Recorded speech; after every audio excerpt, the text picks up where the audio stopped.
Jadi mau nggak mau nih kita sebenarnya dipaksa, kalau yang cowok dipaksa ganteng, yang cewek dipaksa cantik, mau nggak mau karena pakai masker kan. Nah, apa namanya, kalau bisa itu bisa dimaksimalin gitu kan. Jadi apa namanya, untuk rekan-rekan bisa improve confident-nya harusnya. Jadi bukan cuma sekedar social distancing, tapi ini juga ajang untuk kita bisa lebih percaya diri gitu.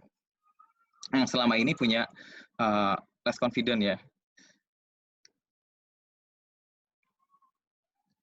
Nah, ini yang tadi segala macam aksi pencegahan yang dapat dilakukan untuk mengurangi penyebaran itu pastinya.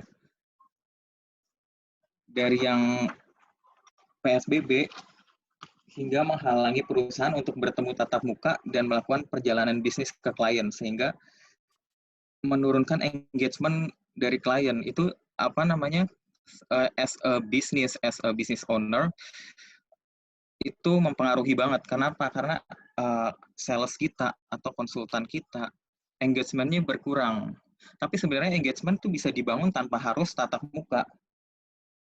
Jadi apa namanya, di sini nih momen yang tepat yang biasanya kita engagement itu direct.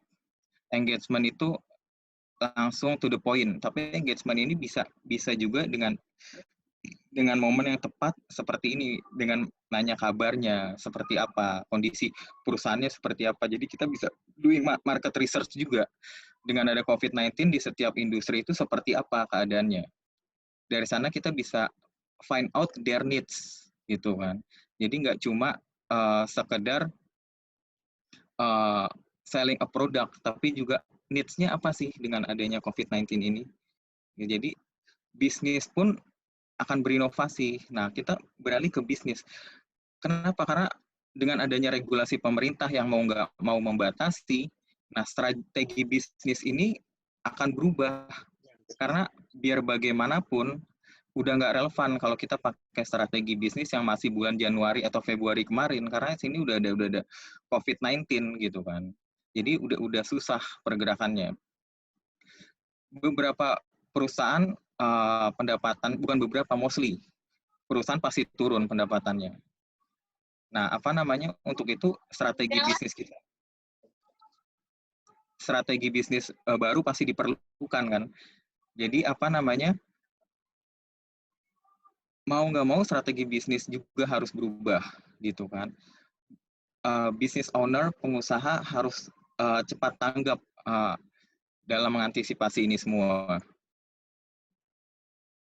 Karena kalau kita terlambat, semakin banyak karyawan ini nggak efisien gitu. Karena mau nggak mau karyawan akan dirumahkan dan produktivitas karyawan menurun. Layoff karyawan untuk efisiensi budget mau nggak mau dilakukan, tapi biar bagaimanapun kita sebagai business owner pasti akan menghindari hal seperti itu. Ya caranya dengan apa? Caranya dengan bisnis baru, dengan berinovasi. Caranya bagaimana kita bisa berinovasi? Kita harus tahu, find out their needs, find out market needs, client needs, customer needs. Itu apa selain produk kita? Dan dari sana kita find out needs-nya, baru kita bisa membuat inovasi produk terbaru. Karena biar bagaimanapun market akan berbeda kebutuhannya dari sebelum sama dengan kita menghadapi COVID-19 ini, apalagi setelah COVID-19. Seperti itu.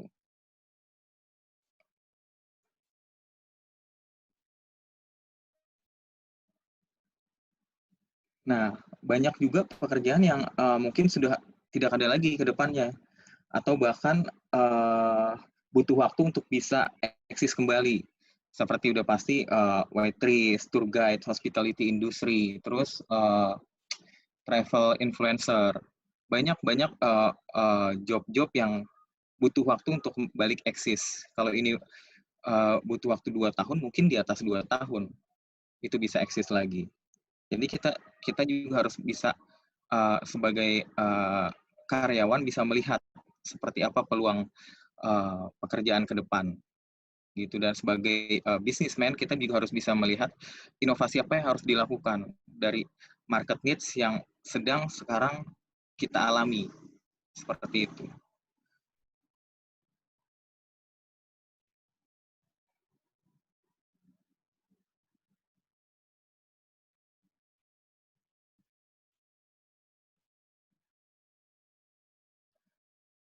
Nah, ini kita balik lagi ke individu, berarti ke passion. Karena kurangnya load pekerjaan dan berkurangnya waktu untuk berpergian ke kantor, kita punya banyak waktu tambahan pastinya kan. Nah itu again tergantung dari kita sendiri mau gunain waktu itu untuk apa. Apa cuma untuk scrolling sosial media, nonton Netflix, YouTube, dan entertainment lainnya, atau jadi bisa dibilang cuma jadi partisipan atau objek atau penonton gitu kan.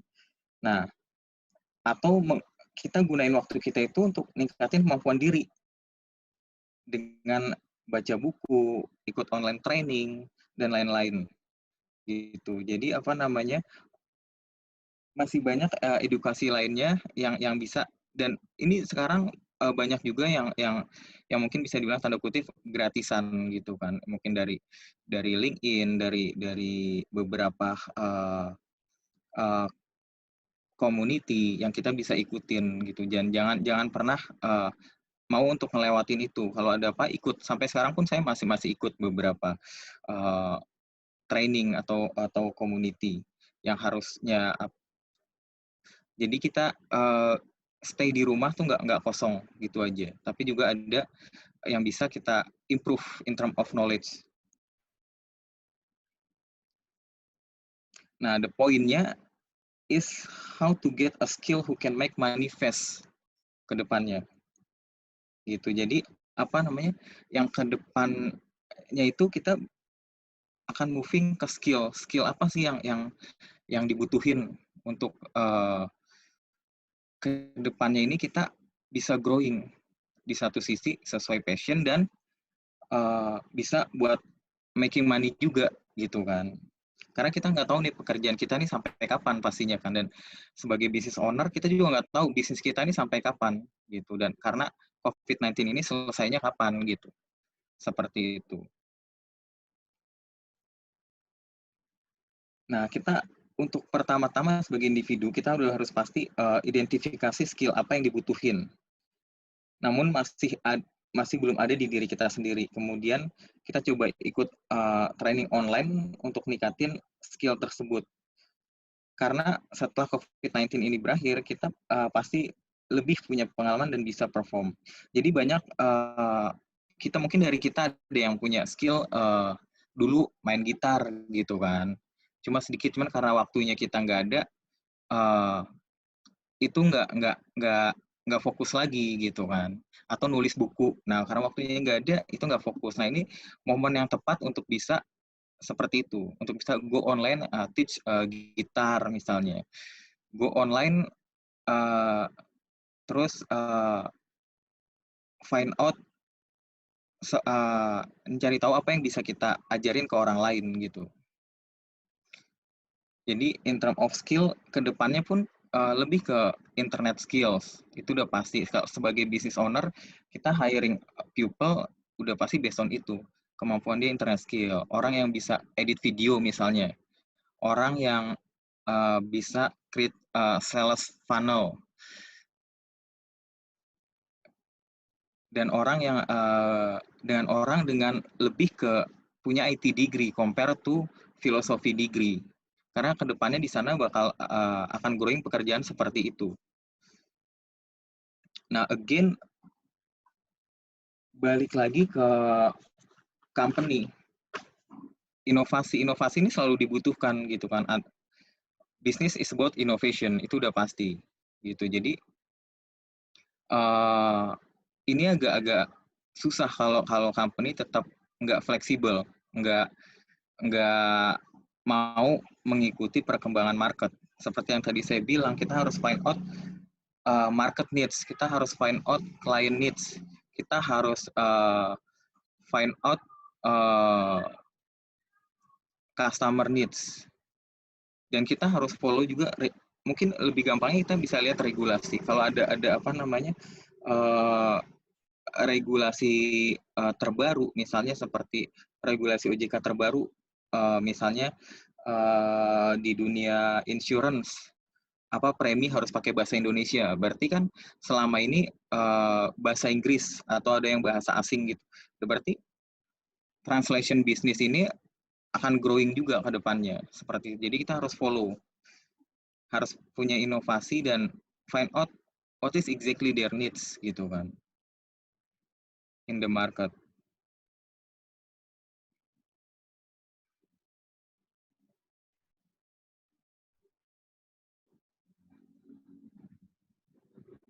Nah, ini bisnis trend yang akan bisa dibilang eksis during COVID-19. Itu logistics, Sapiens itu mostly entity data itu IT industry, Telkom Sigma also IT, telco, Gojek pun akan turun ya karena sudah tidak bisa membawa penumpangnya gitu. Tapi tetap eksis seperti itu. Jadi ini terjadi karena masyarakat kita nih udah pasti mengganti interaksi tatap muka ke interaksi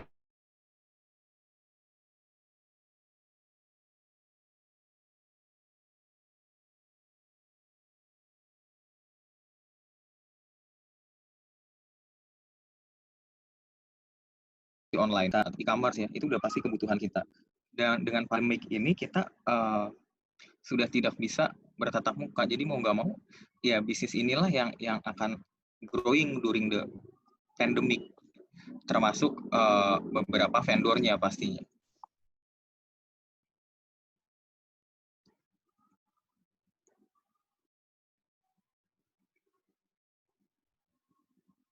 Nah, setelah COVID-19 ini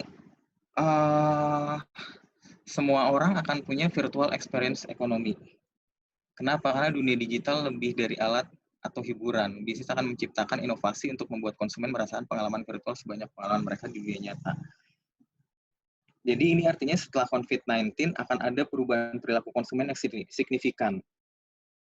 Seperti yang tadi saya state virtual experience ekonomi, kita tahu semuanya lah mengenai virtual ekonomi. Nah, menghasilkan uang dari pengalaman konsumen di dunia digital itu kalau contohnya seperti Billie Eilish, dia membatalkan tour, liga olahraga dibatalkan, tempat wisata seperti piramida Mesir ditutup, itu Mekah udah pasti ditutup juga. Jadi akan ada kekosongan besar dalam kehidupan orang-orang, tetapi teknologi baru bisa menggantikan pengalaman mereka menjadi pengalaman virtual. Nah, dan media sosial dan e-sports adalah manifestasi nyata dari ini semua. Nah, kalau ada yang tahu mungkin perusahaan Prancis Ubisoft dia merilis pembaruan dalam game gratis untuk game populer Assassin's Creed yang memungkinkan pemilik versi game Origins untuk mengakses mode Discovery Tour. Dalam mode ini, pemain dapat melakukan perjalanan keliling dunia yang diatur di Mesir kuno dan mengunjungi lokasi-lokasi seperti Alexandria, Memphis, dan Giza. Jadi di dalam gamenya itu kita bisa keliling dunia permainan itu. Nah, apa namanya? Akan banyak industri itu yang seperti ini, gitu. Jadi lebih ke digital kreatif yang bisa mengembangkan tour and travel juga. Karena secara traveling itu akan susah, tapi dengan game aja yang udah mulai kreatif segala macam itu udah menarik minat konsumer untuk bisa engage sama game itu sendiri seperti itu. Dan banyak juga akan untuk mengembangkan bisnis mereka akan memakai fitur seperti ini. Jadi terutama tour and travel and retail ya. Jadi dengan virtual experience gitu. Jadi akan banyak video show up related to retail tour seperti itu ke depannya. Dan apa namanya kalau bicara e-commerce juga, kalau kita bicara 2017-2018 peningkatan kekuatan dan adopsi AI artificial intelligence itu jadi pendorong utama tren ini. Kenapa? Karena sekarang adalah masa peningkatan dalam permintaan AI dan robotika yang memungkinkan generasi baru bisnis yang terotomatisasi. Gitu. Jadi kayak contohnya kalau tahu Domino's Pizza dan ada yang tahu nggak perusahaan robotika Nuro. Dia itu ngumumin peluncuran inisiatif pilot di mana armada mobil robot tanpa pengemudi bisa ngirim pizza kepada pelanggan di Houston, di daerah Texas. Nah, pengirimannya tuh Domino Pizza ini dilakukan oleh kendaraan R1 Nuro yang kira-kira lebarnya tuh setengahnya sedan lah dan tidak menggunakan pengemudi manusia. Jadi kendaraan cuma dipantau oleh teknologi jarak jauh. Nah, di masa krisis seperti ini untuk bisnis survive, nah kombinasi antara robotika, AI dan manusia akan terus growing ke depannya. Jadi yang seperti ini akan banyak ke depannya setelah COVID-19.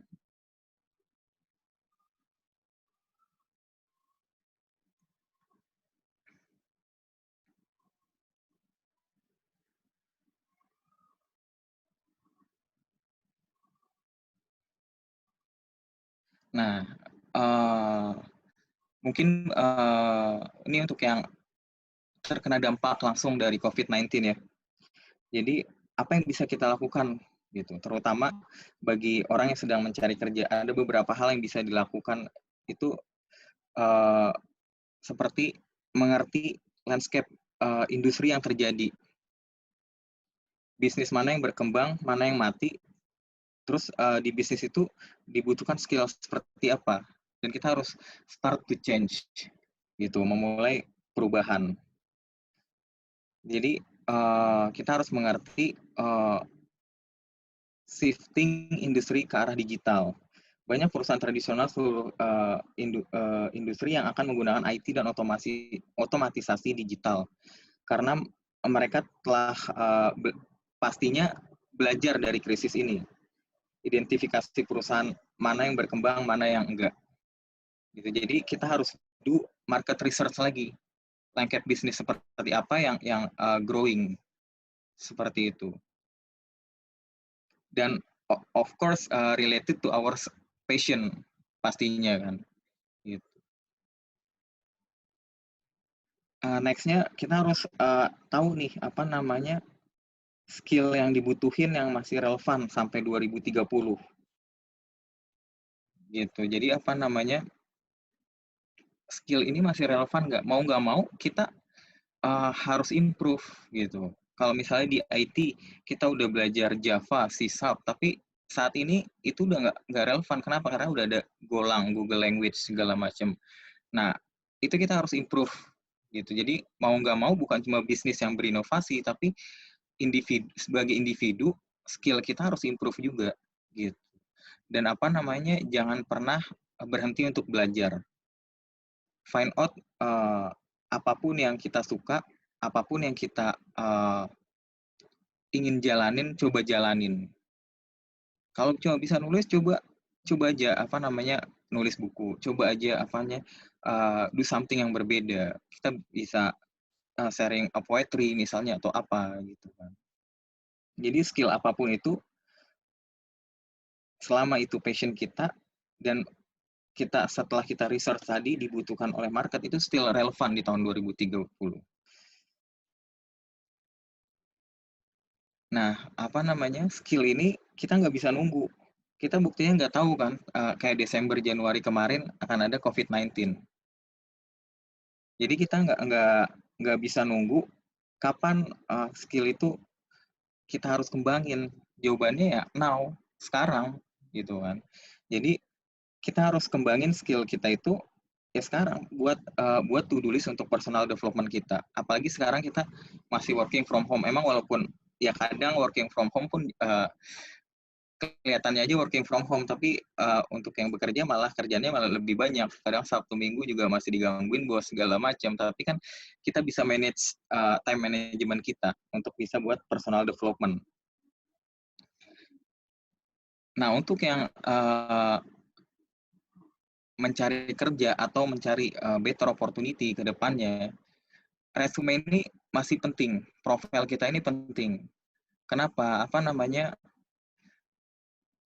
Memang seperti LinkedIn dia cuma bisa kasih lihat paper lah ya, karena dia kan cuma ngasih lihat experience kita gitu. Tapi dengan kita buat better resume, pastinya akan menarik perhatian user. Ini bukan HRD tapi user, seperti itu. Dan untuk seperti apa resume yang menarik dan relevan bagi HR dan user, itu mau nggak mau kita harus find out di internet atau gimana, atau seperti apa, atau do training, balik lagi ke tadi, do course segala macam gitu kan. Itu kelihatannya simple cuma resume gitu kan, tapi buat apa kita toh kayak gini juga udah jadi. Tapi bukan itu, untuk di certain level tertentu, terutama di dunia profesional itu penting gitu. Mungkin yang fresh graduate masih yang kelihatannya banyak gambar-gambar di CV-nya, atau fotonya masih yang sok manis apa segala macam gitu. Nah itu berpengaruh untuk penilaian user. Even ada yang user cuma ngeliat fotonya aja gitu kan. Nah untuk itu semua kita saranin untuk engage sama rekrutmen agency gitu kan, untuk ke headhunter. Kenapa? Karena mereka tahu betul yang dibutuhkan user, mereka tahu betul yang bisa di improve di resume kita gitu, yang bisa dikeluarin. Misalnya kita selama ini mention kita ini sebagai seorang sales gitu kan, apa namanya, sudah bekerja dari tahun sekian tapi sekian, tapi achievement-nya apa gitu, growth nggak dari tahun ke tahun. Itu justru yang perlu di show up di di resume kita, bukan cuma sekedar experience-nya, tapi juga seberapa dengan lamanya kita bekerja itu apa aja yang udah kita kontribusi ke perusahaan, seperti itu. Dan rekrutmen agensi ini sudah memfilter itu, karena dia mengetahui setiap user itu berbeda, seperti itu. Dengan engage dengan rekrutmen konsultan atau rekrutmen agensi yang selalu punya lowongan kerja terbaru sesuai dengan profil kita. Nah, itu pasti mudah bagi dia untuk advice seperti apa sih kita harus membuat resume segala macam. Jadi jangan ragu untuk engage. Dan apa namanya, kayak Joplek itu, seperti hal-hal seperti ini kita juga ada trainingnya, ngebuat cara membuat resume yang benar seperti apa, itu semua free. Tinggal kontak konsultannya Joplek seperti apa ya, nanti apa namanya akan di-guide sama mereka seperti apa gitu.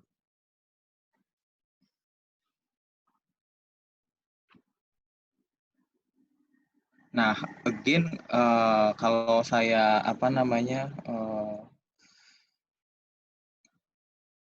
pinjam apa namanya Buya Hamka, apa namanya, bekerja kalau sekedar bekerja, kerak pun bisa bekerja gitu kan. Jadi kita nih ke depannya mau seperti apa gitu bekerjanya gitu. Jadi apa namanya, jangan pernah berhenti untuk memberikan kontribusi ke company gitu. Jangan pernah ragu untuk terus belajar, dan jangan pernah ragu untuk menggunakan waktu kita untuk terus improve gitu. Jadi working from home ini adalah momennya, momen untuk kita bisa improve sebagai pribadi, sebagai individu, in term of skill dan passion, dan research business, juga sebagai entrepreneur mungkin apa namanya bisa menjadi challenge buat kita untuk lebih relevan, untuk find out needs barunya ke depan mengenai inovasi-inovasi terbaru yang ada di market seperti apa. Karena world changing, people changing, then we must changing at the end. Seperti itu. Nah, mungkin ini kan momennya ngabuburit ya. Jadi apa namanya, kita bawa santai aja, nggak usah terlalu serius gimana gitu. Untuk yang puasa juga jadi momen ngabuburit. dan misalnya ada pertanyaan, mungkin bisa langsung diajukan. Ya, seperti itu ya Pak Yogi. Oke, Pak. Ini kita untuk tanya jawabnya sambil paralel jalan presentasi atau menunggu waktu khusus, Pak? Dari Pak. Better sih, ini sebenarnya udah hampir bisa dibilang selesai ya. Oh, oke, oke. Bisa langsung diajukan aja, nggak masalah. Jadi itu lebih enak juga dua arah. Boleh, boleh Pak. Oke, Bapak Ibu, karena dari Pak Andri materinya sudah selesai, maka kita akan kasih waktu tanya jawab mungkin untuk 3 penanya dulu ya, Pak Andri. Ini mekanismenya boleh dinyalakan videonya, lalu nanti Bapak Ibu bisa perkenalkan dari instansi mana dan sebutkan pertanyaannya. Nanti bisa pilih menu raise hand atau bisa angkat tangan di video. Oke, untuk 3 penanya kita persilahkan. Di sini ada Pak Arief Gunawan, ada penanya kedua atau ketiga. Oke, karena belum ada, kita persilakan dulu Pak Arief Gunawan dulu ya. Silakan Pak Arief Gunawan, boleh memperkenalkan diri dari instansi mana dan pertanyaannya apa untuk narasumber kita Pak Andri dari Job Like. Silakan Pak Arief. Oke, Assalamualaikum warahmatullahi wabarakatuh. Selamat Waalaikumsalam sore. warahmatullahi wabarakatuh, Pak Arief. Ya, selamat sore Pak Andri, selamat sore Iya, Pak Yogi, sore. dan selamat sore Bapak Ibu semuanya. Terima kasih banyak Pak atas pembelajaran sore ini ya. Begitu, saya mohon maaf sebelumnya, saya dari Bang Wuri Saudara, dan kebetulan juga saya belajar banyak juga nih dari Bapak, terutama tadi bisnis-bisnis apa sih yang akan jalan dan bertahan setelah COVID ini ya Pak. Tapi ada satu hal yang mau saya tanyakan Pak. Ini mungkin terkait kepada bidang Bapak yang Bapak kuasai, itu HR. Misalnya begini Pak, ada orang mungkin terkena layoff ya Pak ya, atau misalnya dia pemutusan hubungan kerja lah, atau mungkin tidak bekerja lagi gitu ya Pak ya. Nah, itu ketika dia nanti selesai COVID ini dan dia melamar pekerjaan yang baru, apakah nanti company yang baru itu akan mau meng-hire dia? Karena kan ada jeda dia tidak bekerja lagi gitu Pak. Nah, terus yang kedua, kalaupun memang mau, apa nih Pak tips dan trik dari Bapak sehingga orang ini bisa bekerja kembali gitu. Nah, terus yang terakhir Pak, mungkin ini terkait salary ya Pak, apakah masih ada kemungkinan untuk nego salary atau memang sudah harus mengikuti aturan perusahaan, regulasi perusahaan yang tempat dia mau melamar baru gitu Pak. Itu aja sih Pak ya. Terima kasih Pak. Assalamualaikum warahmatullahi wabarakatuh. Waalaikumsalam Pak Arief. Jadi gini, apa namanya, untuk karyawan yang terkena layoff sudah pasti setelah COVID-19 ini pasti bisa bekerja kembali gitu. Untuk bisa apply ke tempat yang baru. Selama layoff ini emang harus dilakukan perusahaan karena efisiensi perusahaan ya Pak, bukan ya berbeda di layoff karena misalnya tanda kutip karena masalah attitude segala macam gitu kan. Nah, apa namanya, untuk itu apa namanya, jangan pernah takut, jangan pernah mau nyerah, yang penting bersyukur dulu kita masih sehat. Untuk itu kita pastinya ke depannya bisa bekerja. Seperti yang tadi kita bahas di awal, lainnya itu yang ada disyukuri, yang belum ada disabari, ya kan. Nah, apa namanya, kita sendiri jangan ngebiarin diri kita ini terpuruk sama keputusan perusahaan karena harus efisiensi. Jadi kita kena layoff dan masih mikirin itu. Kita harus move on. Itu yang satu, mindset kita move on dulu. Yang kedua, kita kembangin passion kita sama skill kita. Gitu. Jangan sampai kalau kita misalnya kita sebagai accounting yang tadinya kerja sebagai accounting misalnya, terus udah ada belum sih license yang sebelumnya belum kita ambil sebenarnya, karena kita pengen ambil tapi masih butuh waktu gitu, apa namanya, jadi kita nggak bisa ambil karena kita sibuk bekerja. Nah, itu sebenarnya momen yang tepat untuk bisa back to school, balik ke edukasi, balik ke training. Jadi kita bisa ambil itu, dan begitu nantinya Bapak apply, user akan nanya, "Ini selama jenjang waktu ini kemana?" Gitu kan. "Oh, saya belajar, Pak." Gitu kan. Jadi saya ambil ini, dan ini gitu. Jadi memang tetap fokus dan larinya jangan kemana-mana Pak. Jadi memang kalau Bapak sudah accounting, ya fokus accounting itu. Mungkin banyak orang yang bilang, dulu saya lulusan engineer gitu, tapi kerja di bank apa segala macam. Ya itu yang tadi, itu kan rezeki kita di sana kan, gitu kan. Dan karena rezeki kita di sana, mau nggak mau kita udah improve sekian tahun di banking, walaupun kita coming dari background engineer misalnya.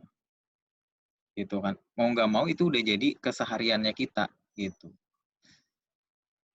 Dan apa namanya, rezeki kita udah di sana, gitu kan.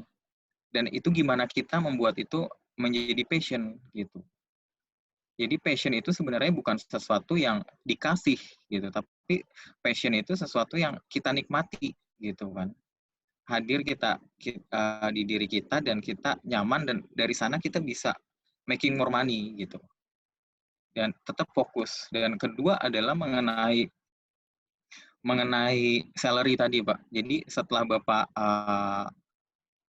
keluar kena layoff segala macam, seperti yang tadi saya bilang, di tengah itu pastinya kita harus improve skill kita. Terus kita akan setelah market ini ready, tapi kalau menurut saya jangan menunggu market ini ready. Tetap sembari kita mengembangkan skill kita tetap find out opportunity di luar sana gitu. Karena biar bagaimanapun, walaupun kelihatannya banyak layoff, tapi hiring pun masih ada gitu kan. Jadi hiringnya mungkin akan lebih spesifik, akan lebih tough lagi gitu. Cuman kita akan coba adjust diri kita untuk bisa sesuai dengan user expectation seperti itu. Dan mengenai salary, ada baiknya sebenarnya nggak perlu takut, Pak, karena saya berkecimpung di dunia headhunter yang udah 10 tahun lebih, jadi at the end sih what you did is what you get gitu kan. Kita coba aja dulu find out sebenarnya kita bisa aja follow the company regulation gitu kan. Jadi salary ini kita baiknya seperti apa gitu kan. Nah, kita biarin aja dulu si perusahaan, kita put aja dulu negotiable. Jadi kita bisa tahu sebenarnya yang di offer itu seberapa gitu. Dan kita juga tahu job desk-nya apa aja yang dikasih ke kita, sehingga bisa nggak dari job desk itu bisa improve skill kita. Karena yang terpenting itu bukan seberapa yang kita dapat nantinya, tapi seberapa banyak yang udah kita improve dari pekerjaan sebelumnya. Misalnya tadi kita accounting gitu, mungkin yang perusahaan yang terbaru accounting and tax gitu. Nah, itu kan kitanya lebih bisa improve ke depannya. Dan masalah yang tadi salary segala macam, seperti yang saya bilang tadi, at the end what you did is what you get, Pak. Gitu kan. Itu akan growing dengan sendirinya. Perusahaan pasti melihat itu, gitu. Jadi jangan takut, jangan ragu.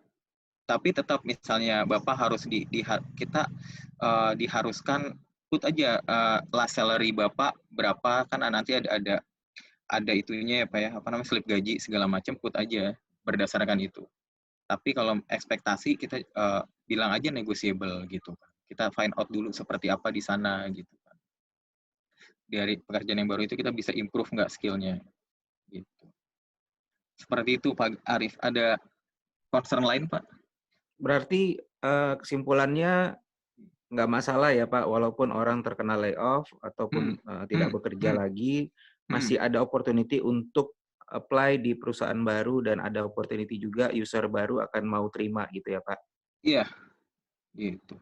Karena di dunia rekrutmen sendiri, hiring ini pun nggak cancel, tapi pending gitu Pak. Jadi yang harusnya kita udah menempatkan kandidat di bulan Mei misalnya, karena ada kasus atau COVID-19 ini, ya mau nggak mau mundur joining date-nya gitu kan. Seperti itu Pak. Baik, terima kasih banyak Pak. Sama-sama Pak Assalamualaikum Arif. warahmatullahi wabarakatuh. Waalaikumsalam. Ya. Oke, thank you Pak Arif. Barangkali dari Bapak Ibu juga ada yang mau bertanya, kami berikan waktunya, dipersilakan. Boleh angkat tangannya atau mungkin raise hand-nya. Ya, Mas Yogi, saya boleh tanya? Nah, ini Pak Andri, ini Buya Cinta, head dari Bank Mantap. Nah, ini mungkin banyak pertanyaan. Head HRD ya? Pak Andri, saya selalu manggilnya Mas Yogi gitu kan. Jadi kayaknya saya lebih senang manggil Mas Andri. Iya, nggak apa-apa. Akan selalu kelihatan lebih muda gitu ya. Amin. Jadi Mas Andri, saya sebagai dari sisi user ya, saya curious aja bagaimana cara kerjanya si headhunter Hmm. dengan sekarang semuanya serba elektronik. Kemudian pasti headhunter juga saingannya banyak karena banyak sekali network yang bisa mencari kandidat-kandidat baru kan. Kalau dulu kami menganggap bahwa wah kalau lewat headhunter pasti lebih mahal, belum ada fee ini dan itu gitu kan. Nah, saya justru curious dari sisi Mas Andri sebagai headhunter, bagaimana mengatasi atau menyikapi segala sesuatu yang berubah seperti sekarang. Kan pasti saingannya banyak banget tuh, berbagai macam networking yang memudahkan kita mencari kandidat. Nah, dari sisi headhunter sendiri seperti apa ya? Saya terus terang pengen tahu sih, curious. Gitu aja Mas Andri. Nah, jadi kalau dari kita sendiri rekrutmen agensi, seperti yang Ibu bilang, online digital itu semakin banyak ya. Mungkin seperti Joblek itu saingannya semakin banyak. Dan bukan cuma sekedar yang online, tapi yang offline pun rekrutmen agensi lain banyak, dan banyak juga berdatangan dari overseas gitu. New investment ataupun yang sudah lama di headhunter ini dibuka sendiri segala macam seperti itu. Tapi Bu, kita nggak takut. Kenapa? Karena seperti LinkedIn segala macam itu kan dia cuma page. Ibu Damayanti nggak bisa, misalnya Ibu lihat di LinkedIn Muhammad Yusuf Yogi, ya kita cuma bisa lihat sebagai page aja. Tapi kalau karena kita engage sama misalnya Pak Yogi ini kandidat Joblek, kita engage sama Pak Yogi ini setiap hari, setiap bulan, dan jadi kita tahu, kita bisa cerita Pak Yogi ini orangnya seperti apa gitu. Jadi itu nggak akan tetap aja user itu di dunia profesional, even di level C-level, dia butuh orang yang tahu orang ini seperti apa, karena yang dicari itu sudah bukan skill lagi, lebih ke chemistry, lebih ke strategi bisnis, lebih ke the people itself. Jadi user di C-level sendiri, dia nyari orang itu lebih ke this people seperti apa orangnya gitu. Jadi bukan melihat sekedar skill-nya aja gitu. Jadi dan itu bisa diceritakan tentang Pak Yogi itu, yang bisa kasih tahu itu ya kita gitu kan. Gitu, karena di sana kita bisa tahu Pak Yogi segala macam, profil Pak Yogi akan kita akan kita buat bukan semenarik mungkin ya, tapi lebih ke seperti apa Pak Yogi ini gitu. Jadi beda sama LinkedIn yang cuma bisa show up sebagai page aja gitu. Dan yang kedua adalah mengenai gimana kita ini bisa bertahan di tengah banyaknya yang tadi Ibu bilang kan, banyak juga rekrutmen agensi yang lain seperti itu.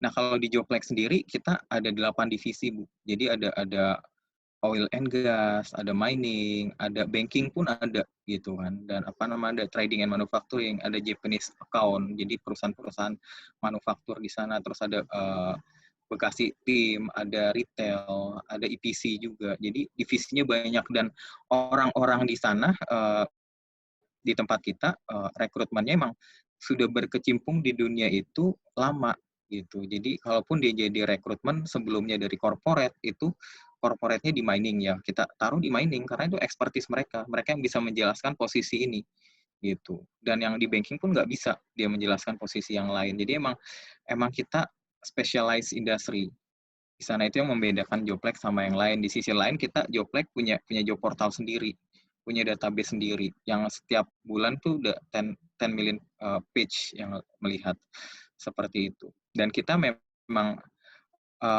mindset kita helping people dulu gitu kan. Ibu bilang tadi semakin ketat percentage segala macam. Ya kalaupun kita dari Joblek pun even berani kita kasih, yaudah Ibu lihat kandidat kita dulu gitu kan, tidak ada agreement based on paper di atasnya dulu gitu.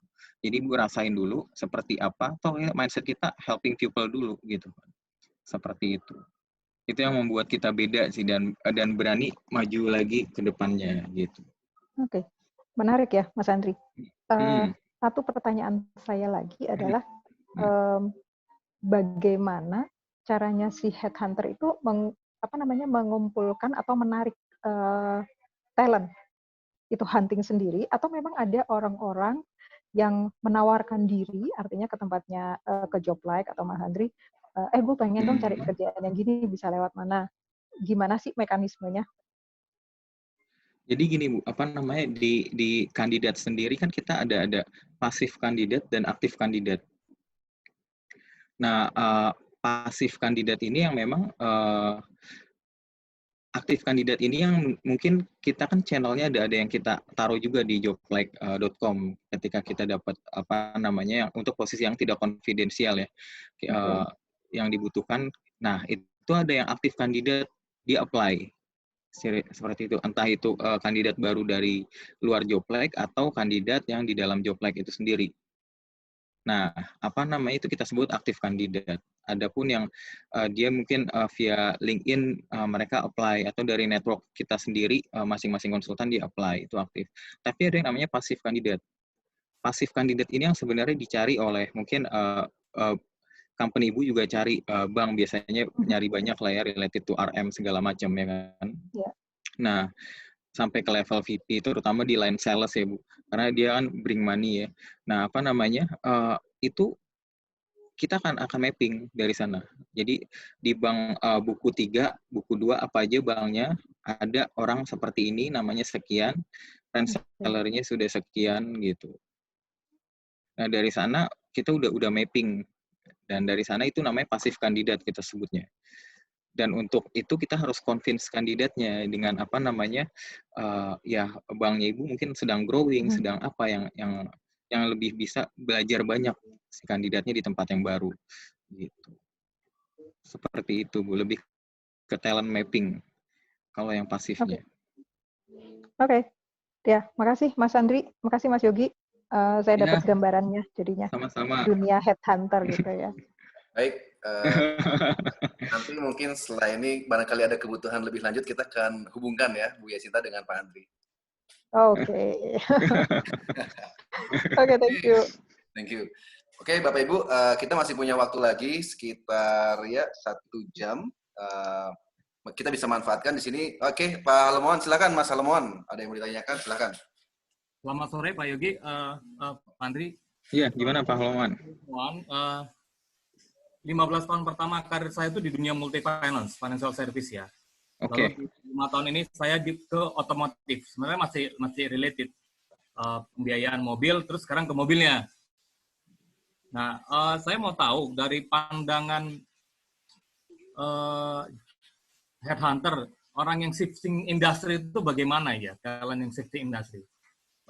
Soalnya saya belum pernah, saya beberapa kali ini di hiring gitu ya. Jadi teman-teman, saya mau berbagi bagaimana sih dari pandangan itu melihat. Karena saya sekarang di otomotif, kebetulan saya ini, saya direkrut dulu karena mereka mencari orang yang punya background multi-finance. Nah gitu. Nah, terus saya baru ini shifting industry, ternyata menarik juga ya, suatu hal yang baru. Terus saya, kalau ada challenge yang baru lagi, kenapa enggak gitu. Cuma saya pengen tahu dari sudut pandang headhunter, mungkin rekrutmen orang shifting industry. Karena beberapa kali saya coba ada berkomunikasi, tanya, kan Bapak basicnya di situ, kenapa mau pindah gitu. Sementara kita kan juga harus lihat juga ya, trennya gimana, landscape bisnis mana yang mau growing, yang segala macam kan. Jadi kita juga harus prepare untuk suatu saat in case kita shifting industry dari banking kemana ke fintech mungkin atau kemana dan segala macam gitu ya. Bagaimana headhunter melihat talent-talent yang shifting industry gitu ya. Makasih. Pak Halomuan yang di otomotif ini sekarang udah berapa tahun, Mbak? Saya sudah tahun ketiga, tapi dulu saya pernah di otomotif juga, sekitar 3 tahun, lalu saya ke multi-finance lagi, setelah 10 tahun baru saya ke otomotif lagi. Jadi pertama tuh sebenarnya sudah pernah di multi-finance, terus otomotif, multi-finance, otomotif lagi gitu. Ya. Nah, sebenarnya sih shifting industry itu tidak masalah ya. Yang masalah itu ketika kita masih berapa bulan bekerja atau dalam kurang dari 2 tahun sudah pindah gitu. Itu kan namanya mungkin user sering bilang itu koto loncat apa segala macam gitu kan. Nah, karena di situ memperlihatkan bahwa dia kurang tough sebagai kandidat gitu kan. Dan ada something wrong gitu, kenapa seperti itu gitu. Nah, sebenarnya kalau shifting industri pun nggak masalah. Saya pun dulu pernah di Citibank, di banking gitu kan. Terus pindah baru ke headhunter gitu. Jadi yang penting dari yang apa yang telah kita lalui itu, kita udah berkontribusi apa di sana gitu. Terus jelasin aja kenapa kita harus pindah ke sana gitu. Dan selama itu apa namanya bisa dibilang career enhancement ya, saya sebutnya bukan better opportunity tapi career enhancement, maksudnya peningkatan karir dari segi mungkin income, dari segi apa namanya skill segala macam, itu harusnya nggak jadi masalah juga untuk Bapak bisa shifting dan untuk mencari pekerjaan baru lagi ke depannya. Karena itu masih wajar lah gitu.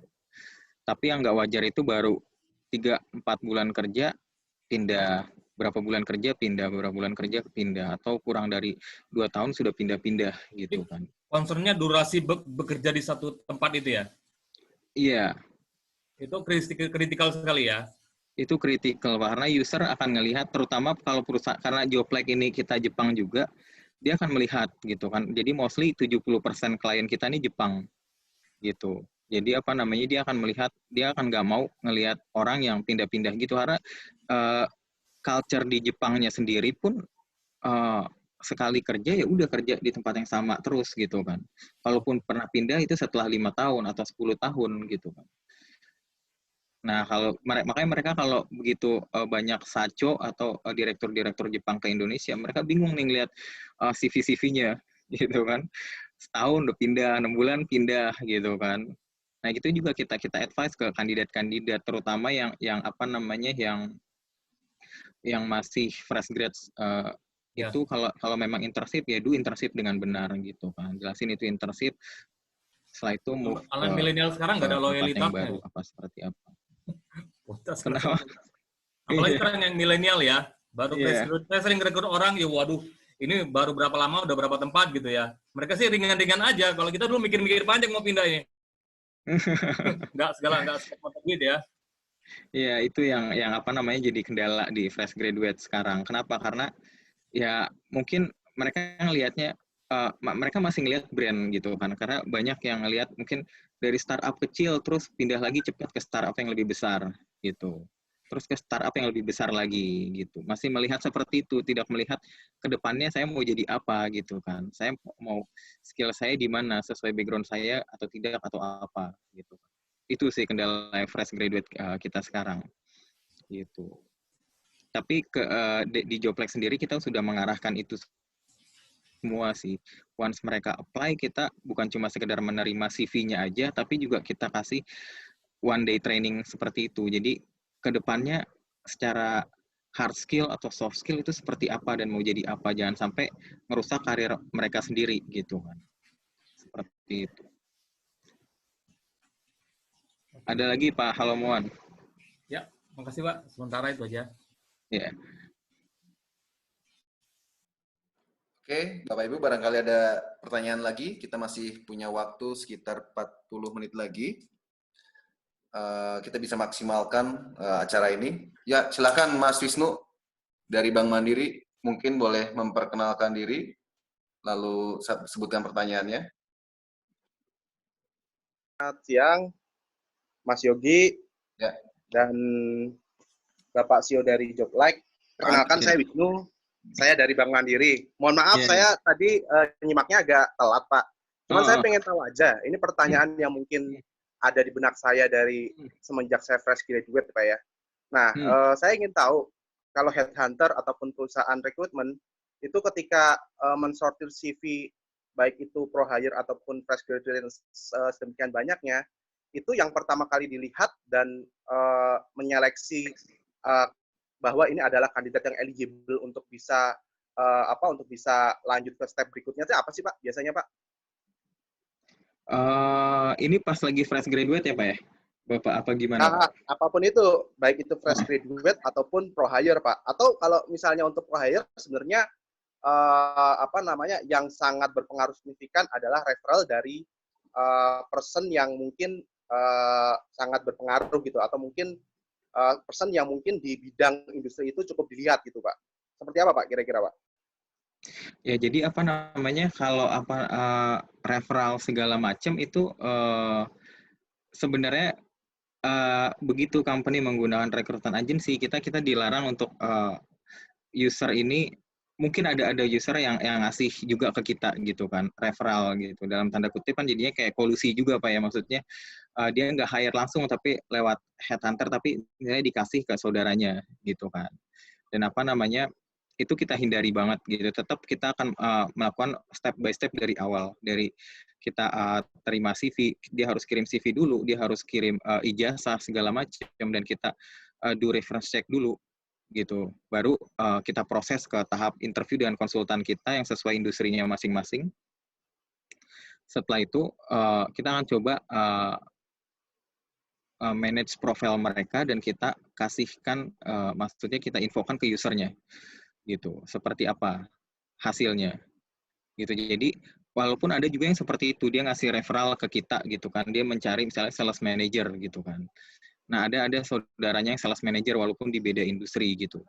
Ya tetap aja kita seleksi dari awal, gitu. Kalau memang bagus, ya kita proses. Tapi kalau enggak, ya kita akan infokan bahwa kita belum bisa proses lebih lanjut gitu, walaupun usernya meminta secara langsung gitu. Dan kalau apa namanya, dari sekian banyak CV yang kita terima segala macam, itu tetap kita proses Pak. Jadi even though kita kirim Bapak kirim ke salah satu konsultan kita, di konsultan kita ada SOP-nya, dia harus say thank you bahwa sudah apply ke job like, dan kita akan coba proses CV-nya, dan kita panggil dulu untuk interview. Dari sana kita akan do filtering pastinya kan, dari banyak yang soft skill-nya. Kalau fresh graduate yang kita lihat lebih ke anaknya sendiri mau seperti apa gitu kan. Terus English skill-nya seperti apa. Jadi ada personality test-nya, hasilnya seperti apa gitu. Jadi apa namanya, karena banyak juga lulusan IT kita ini sebenarnya bagus-bagus gitu Pak. Cuman apa namanya, secara soft skill mereka kurang bagus. Kenapa? Karena rata-rata yang IT ini pendiam, terus English-nya juga nggak diimprove sama mereka sendiri gitu kan. Padahal pertanyaan-pertanyaannya, padahal IT ini kan skill kan ya. Jadi, dan user ini banyak juga ekspat asing gitu, seperti orang Belanda, orang Singapura, orang Australia gitu, yang butuh yang bisa programming apa, tapi anak-anak kita Indonesia susah untuk improve soft skill-nya. Dan di situ kita juga bantu untuk ajarin mereka gitu kan. Jadi ajarin mereka untuk lebih confident ngelakuin interview skill segala macam. Jadi mereka bisa lolos karena skill-nya mereka punya.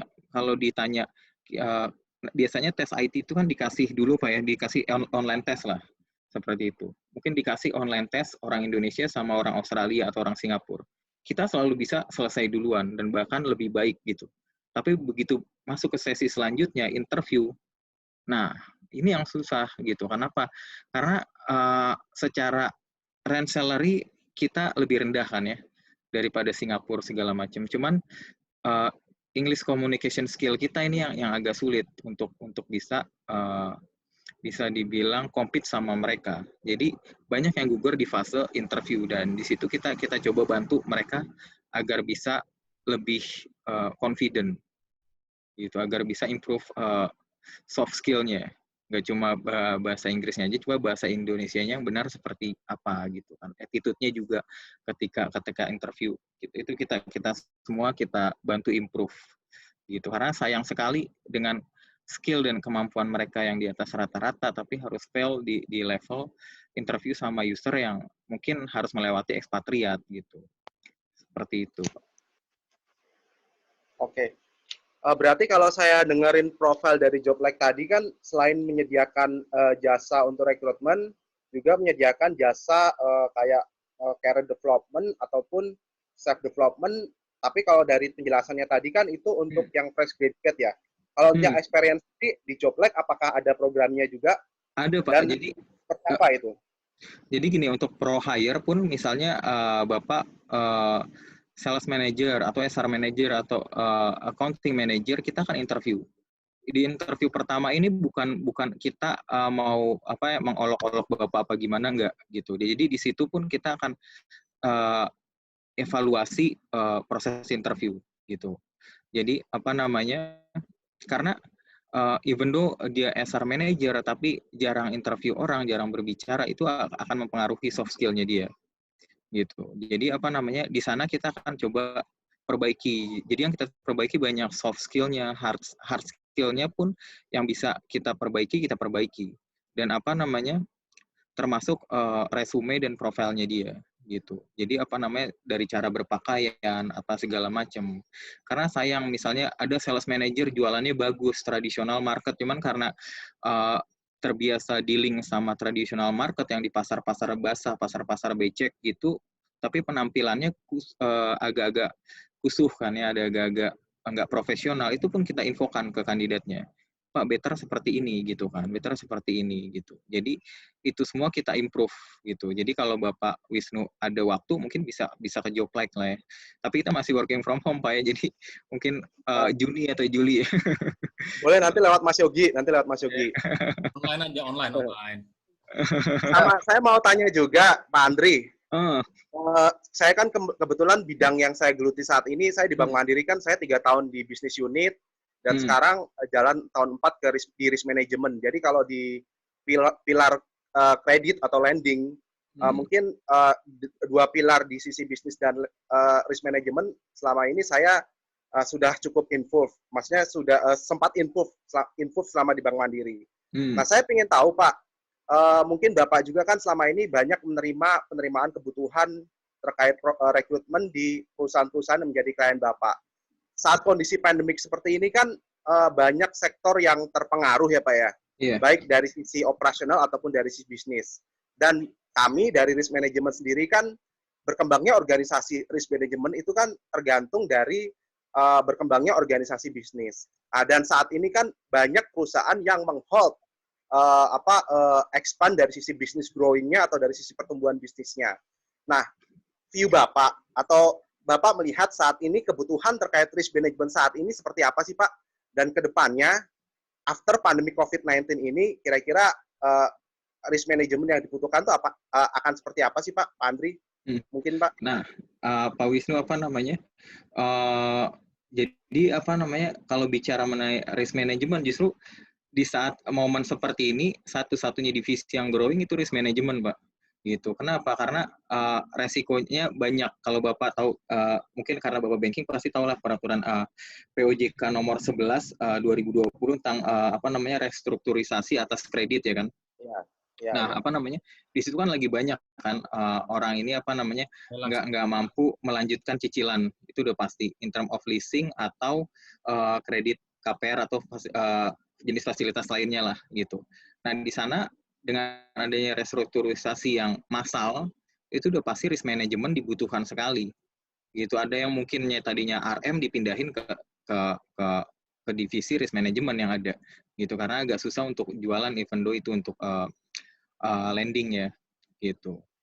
Atau funding gitu kan. Nah, tapi ya kalau menurut saya risk management sekarang paling sangat dibutuhkan. Karena regulasi juga mendukung itu dan masyarakat membutuhkan itu Pak, restrukturisasi. Jadi restrukturisasi kan sebenarnya memudahkan customer kan ya, untuk dia itu nggak merugikan bank juga kan, karena hanya memindahkan cicilan itu ke belakang kalau nggak salah ya gitu. Jadi yang sekarangnya ini bisa dipending atau dikurangi dulu cicilannya sekian besar, jadi nggak terlalu besar gitu, tapi dipindahkan ke belakangnya. Oke.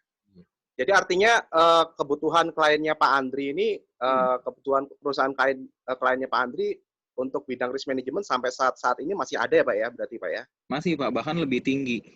Oh, oke. Baik, makasih Pak sharingnya Pak. Iya. Oke, Pak Wisnu, setelah ini nanti bisa mulai dilihat websitenya Joblike ya, tentang risk management. Oh. Siap. Oke. Ya, Bapak Ibu, silakan, kita masih punya waktu sekitar 30 menit lagi. Barangkali ada yang mau ditanyakan, boleh di raise hand-nya atau mungkin lambaikan tangan ya, silakan. Ada yang mau bertanya lagi? Pak Toto ya. Oke, Pak Toto ini mantan Direktur Bank NTB, Pak Andri. Nah, silakan Pak Toto. Oke.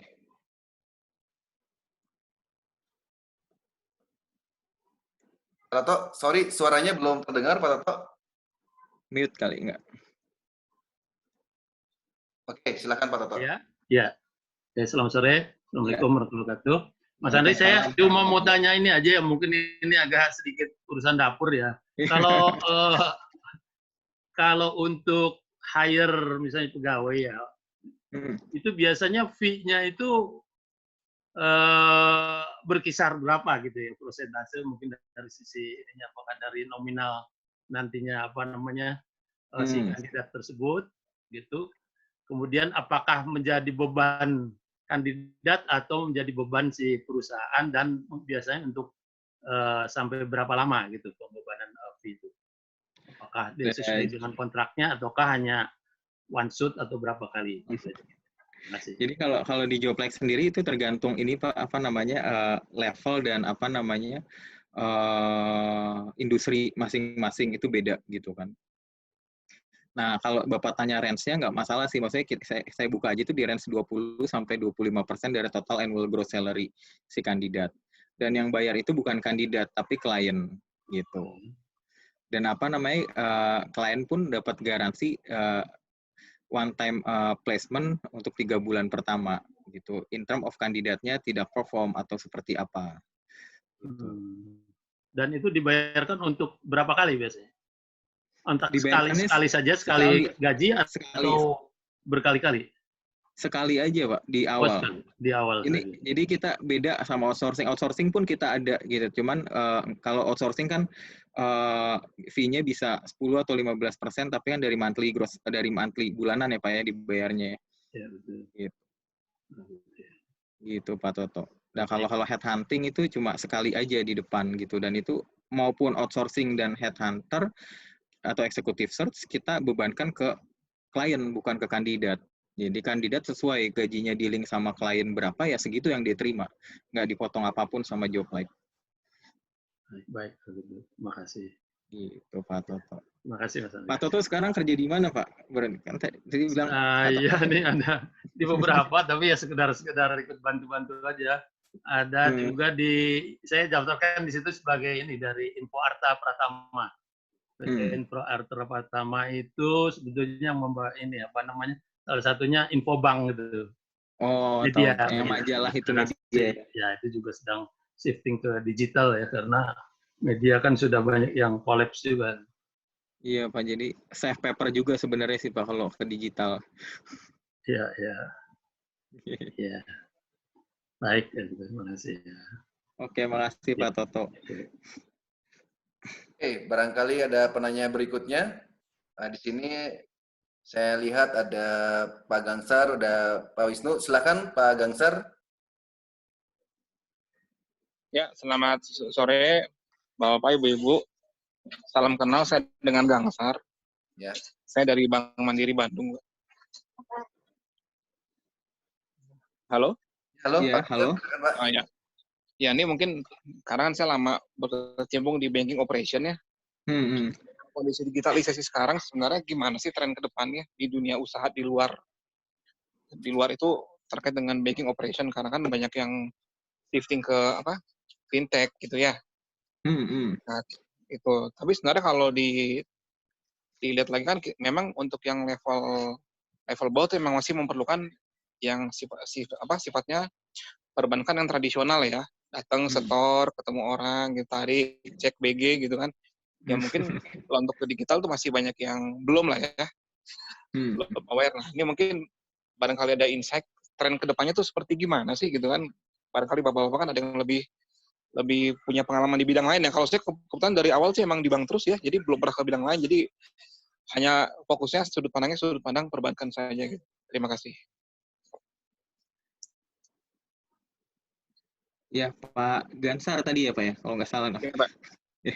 Apa namanya, kalau sebenarnya justru fintech ini akhir-akhir awal 2012 sampai 2018 itu sempat growing ya Pak ya. Cuman kesini-sini lumayan stagnan gitu karena dari yang startup yang udah yang fintech itu agak menarik gitu, menarik investasinya gitu karena ya again yang seperti Bapak bilang tadi, saya juga kalau nabung nggak ada buku juga masih gimana ya gitu kan, percaya nggak percaya gitu kan. Jadi apa namanya, tetap aja masyarakat kita masih aman dengan adanya banking gitu kan.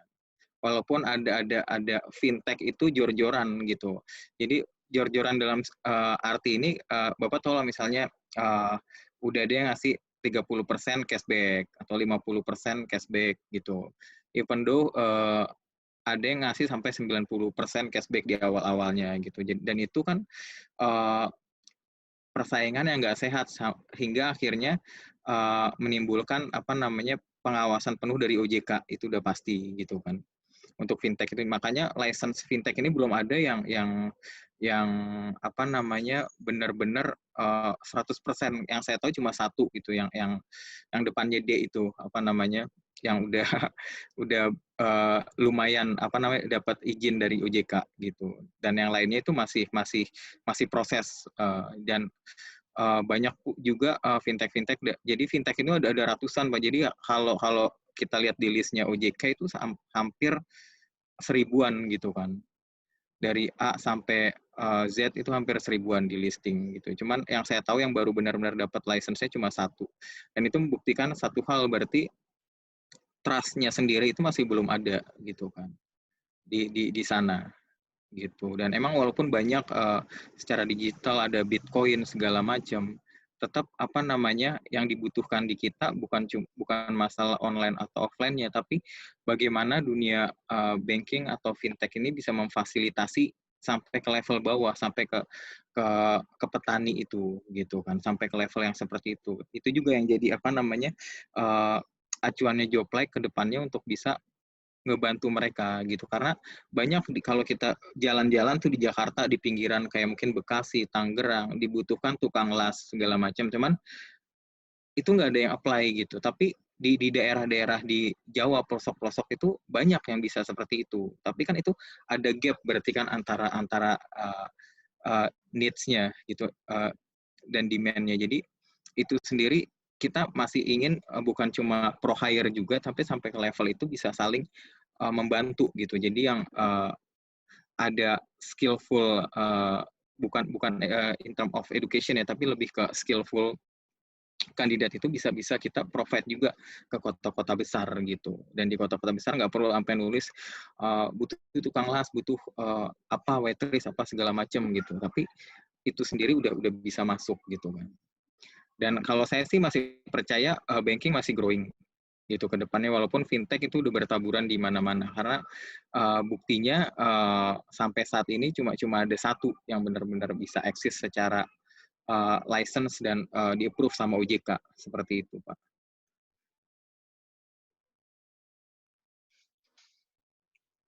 Halo?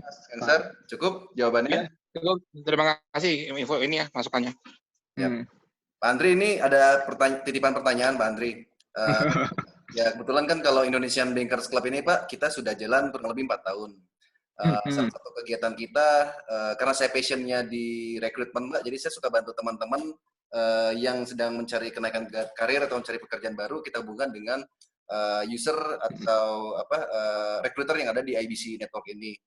Nah, terakhir ini lumayan sudah banyak. Nah, cuma 3 bulan terakhir kan saya fokus bersama beberapa perusahaan headhunter, Pak. Yang saya lihat khusus untuk lembaga keuangan memang karena secara operasional dan secara bisnis mereka banyak yang mengerem kredit dan funding pun sangat berat. Beberapa rekrutmen itu cukup terhenti ya Pak ya, seperti itu. Yang ingin saya tanyakan Pak, dan mungkin teman-teman banyak yang bertanya, kira-kira kalau untuk lembaga keuangan khususnya di Joblike ini Pak, apakah ada yang benar-benar bisa deal dapat pekerjaan selama pandemi COVID-19 ini Pak, seperti itu. Dan seandainya memang benar-benar ada yang masih bisa melakukan rekrutmen, itu kira-kira industri apa Pak selama 1-2 bulan ke belakang ini Pak? Jadi kalau di Joblike sendiri kita ada divisi Banking and Financial Services. Jadi kalau dilihat di LinkedIn itu ada namanya Pak Raya, dia yang leading divisi itu. Dan sampai sekarang kita masih hiring, Pak. Jadi kemarin ada yang masuk tanggal 2 April, ada juga yang masuk akhir April, dan ada juga yang baru masuk ini 2 Mei gitu. Memang kalau mau masuk Lebaran itu akan agak pending karena biasanya nunggu THR segala macam kan ya. Nah, biasanya habis Lebaran itu baru masuk bisa lagi. benar-benar pindah kerja Pak ya, meskipun COVID juga ya? Iya. Oh, oke. Iya Pak, karena biar gimana pun kalau mungkin saya cerita dikit, kayak Bank Permata dia baru dapat investment dari Bangkok Bank kan ya. Kalau itu lagi growing gitu. Jadi udah pasti hiring mereka penuh gitu. Ada juga bank-bank buku 3, buku 2 juga masih hiring sampai sekarang, dan yang memang lebih jalan banyak di daerah sih Pak. Gitu kan, di luar kota besar gitu, mencari funding officer atau RM gitu, atau VP atau recovery head gitu. Jadi banyak posisi di luar daerah juga gitu yang untuk banking. Dan kalau Bapak tanya untuk industri lain di luar banking, itu yang agak kurang itu manufaktur, Pak. Yang di Bekasi itu branch kita itu lumayan terkena impact-nya. Kenapa? Karena manufaktur harus berhenti gitu kan. Jadi emang buruh semua dirumahkan sampai level production manager tuh dirumahkan. Seperti itu. Tapi beberapa industri growing, even seperti kalau Bapak mau tahu kayak mining itu growing banget. Kenapa? Karena selama COVID-19 ini, expat semuanya dipulangin, Pak. Jadi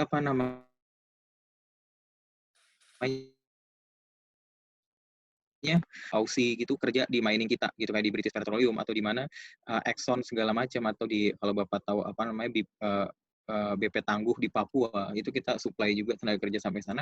Nah, ekspatnya dipulangin, tapi mining ini kan kontrak base, itu harus jalan tuh. Nah, yang ganti itu semuanya udah orang Indonesia. Jadi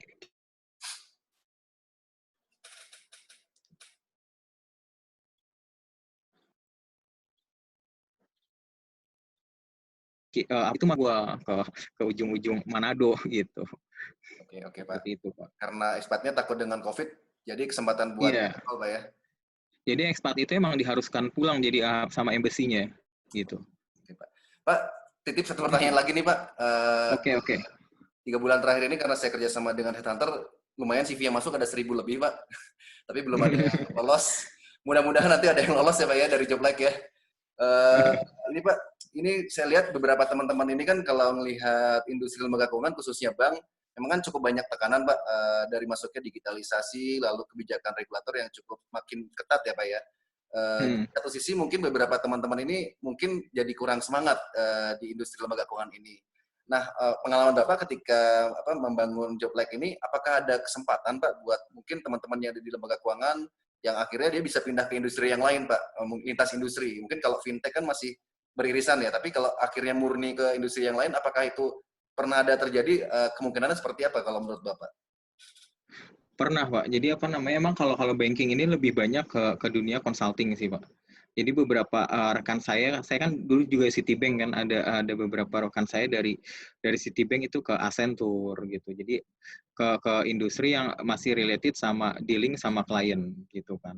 Atau financial engineer gitu. Jadi karena dunia konsultansi itu masih mencakup itu seperti EY segala macam atau Deloitte, masih ke arah sana. Terus tidak tertutup kemungkinan juga ada beberapa yang even ke manufacturing gitu kan. Gitu. Jadi jangan yang penting lebih ke kalau Jepang itu bukan cuma cari skill sih Pak. Jadi kalau Bapak ngebaca manufacturing di Indonesia ini di daerah Cikarang Karawang itu kita kasih orang banking pun dia masih proses gitu. Karena yang dilihat itu pertama attitude gitu. Orang banking tuh terbiasa masuk pagi banget lah, saya tahu lah pasti pulang malam banget kan. Gitu. Jadi bank itu udah terbiasa dengan sistem yang seperti itu. Gitu. Ya, nah itu tuh jiwa pulang malam tuh nggak ada tuh di industri lain tuh. Gitu, sampai pagi banget udah di kantor, pulang malam banget gitu kan. Nah itu yang dibutuhin gitu kan.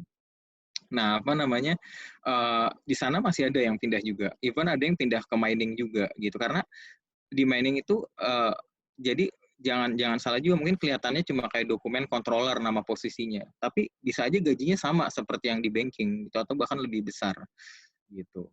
Untuk operasional di banking kan related to dokumen kan ya. Nah, di dunia mining pun seperti itu. Oke, Pak. Jadi jangan takut mencoba sih, yang penting gitu kan. Jadi harapannya masih banyak nih Pak ya. Pertanyaan terakhir Pak, ini dari banyak banget yang apply dan akhirnya terpaksa kita belum bisa lanjutkan Pak. Ini kalau kondisinya Pak, banyak banget yang kandidat tapi udah terlalu senior Pak, usianya udah 40, 50 dan sebagainya. Itu kalau menurut Bapak masih ada kesempatan untuk berkarir melalui headhunter nggak Pak? Nah, apa namanya, di level ini agak sulit untuk di-expect apa namanya, sama user, karena satu ini gap-nya banyak. Pertama skill, terutama teknologi skill-nya gitu. Itu gap-nya tinggi. Yang kedua, apa namanya, salary gitu. Apa namanya, salary mereka sudah besar, tapi untuk teknologi skill-nya masih di bawah, walaupun experience-nya tinggi gitu kan. Tapi ada di posisi ini yang dibutuhin sama market. Yang satu lagi, yang pertama tadi experience-nya, yang kedua trust. Nah, makanya tadi penting banget yang tadi Pak Holomuan tanya mengenai apa namanya, pindah-pindah kerja itu. Jadi kalau ada satu kandidat yang udah sampai umur 40 dan dia paling pindah 2 atau 3 kali dan terakhirnya itu bisa 10 tahun ke atas segala macam, itu bisa dilihat sama user trust-nya. Gitu. Bisa jadi kayak semacam tanda kutipnya kayak Jokowi ada staf khususnya, staf ahli seperti itu. Itu dibutuhkan banyak sebagai konsultan di beberapa perusahaan besar gitu. Karena mereka tuh yang dibutuhin dari mereka trust dan experience-nya, bukan lagi waktunya. Mereka nggak perlu datang apa namanya pagi-pagi dan pulang malam-malam, atau nggak perlu skill yang gimana gitu. Tapi begitu once kita manajemen punya pertanyaan related to experience mereka pernah handle pertanyaan itu dan pernah tahu solusinya seperti apa. Dan kalau sampai kita execute hal yang salah, itu kan lumayan impact-nya. Tapi kalau mereka kan sudah melewati itu Pak. Oke, Pak Andri. Gitu. Tetap ada sampai di atas 60 pun masih tetap ada opportunity-nya. Gitu. Berarti masih ada kesempatan ya, Pak ya? Masih. Ya. Oke, Bapak Ibu, itu titipan pertanyaan dari beberapa kandidat yang bertanya. Mungkin dari Bapak Ibu kita masih punya waktu 20 menit lagi. Apa ada yang mau bertanya? Kami persilahkan. Mbak Yacinta. Boleh tanya lagi nggak? Silakan Mbak Yacinta. Boleh. Jadi tadi saya dengerin pembicaraannya tadi ya dari Mas Andri bahwa kebanyakan kliennya Mas Andri adalah perusahaan Jepang, bukan? Yeah. Kemudian mereka sangat concern dengan yang tadi kurang dari 2 tahun, kemudian dia loncat-loncat dan seperti apa. Yang saya lihat adalah kenyataan sekarang bahwa sebagian generasi pekerja sekarang adalah usia milenial, dan dari beberapa penelitian baik itu McKinsey maupun Tower Watson, bahwa memang generasi milenial itu gampang sekali pindah. Mereka cepat bosan. Tapi sebenarnya kalau digali lebih dalam, mereka bosan bukan karena tipikal bosanan, tapi mereka cari challenge apa lagi, apa yang lebih menarik. Kemudian mereka juga ternyata butuh diberikan kesempatan, dan mereka butuh diberi kepercayaan, kemudian dikasih apresiasi, dan mereka biasanya lebih bertahan jika bosnya atau atasannya itu memang mempercayakan mereka, memberi kesempatan. Nah, yang saya kepo adalah gimana Mas Andri menjembatani antara kebutuhan si klien di perusahaan Jepang itu dengan generasi milenial yang memang punya tabiat seperti itu. Karena mereka kan harapannya sekarang beda tuh antara si baby boomer atau Gen X dengan generasi mereka saat ini, apa yang mereka butuhkan. Mereka sekarang lebih cari work-life balance, kemudian flexi time, kemudian ya benefit-benefit yang non-finansial yang bisa membuat mereka bertahan di satu tempat. Itu sih, Mas Andri, saya lebih kepo, pengen tahu dari sisi Mas Andri menjembatani antara si perusahaan dengan generasi sekarang. Nah, kalau generasi milenial itu sebenarnya nggak bisa disalahin, Bu. Karena kenapa? Karena keingintahuan mereka besar, dan kita nggak tahu generasi anak-anak kita lagi di bawahnya, di bawah milenial itu kan akan seperti apa ke depannya gitu kan. gitu. Mungkin kalau ditanya anak-anak kita yang udah kelas 6 SD atau SMP, ditanya mau jadi apa, ada yang bilang YouTuber, apa segala macam. Dan itu kan sebenarnya nggak salah juga, maksudnya ya cita-cita ya mungkin dia ngelihat siapa, ngelihat apa gitu kan, dan karena interaksinya lebih seperti itu gitu kan. Dan kita again selalu advice ke klien kita yang terutama Jepang bahwa kondisi di Indonesia seperti ini gitu kan. Dan kita juga advice ke kandidatnya, kalau di Joblike sendiri itu kita paling muda itu ada yang kelahiran 2000-an, ada yang kelahiran 2000-an, 2000 udah kalau nggak salah, sama kelahiran 60-an. Jadi yang konsultan experience sekali di eksekutif konsultan itu ada gitu kan, di atas 50-an umurnya, dan yang muda sekalipun ada gitu. Jadi sebenarnya itu kita nggak bisa pukul rata, Bu, semua kandidat fresh graduate seperti itu, karena ada beberapa yang saya temukan dia baru pertama kerja udah 3 tahun di tempat yang sama, baru pindah akhirnya ke Joblike atau kemana gitu. Adapun yang kita advice juga di Joblike baru kerja 6 bulan, terus dia resign, kita kasih advice gitu, kenapa resign, kenapa mau pindah kemana gitu kan. Nah, pindah kemana, apa di sini kurang, apa gimana, terus motivasinya apa untuk pindah gitu kan. Kenapa? Karena sayang, 6 bulan itu kan ibaratnya kayak baru kontrak udah selesai ya, Bu ya. Jadi kan pasti Ibu juga sebagai user nanya kan, ini kenapa cuma 6 bulan gitu kan, jangan-jangan dia nggak perform gitu kan, jangan-jangan dia gimana gitu kan.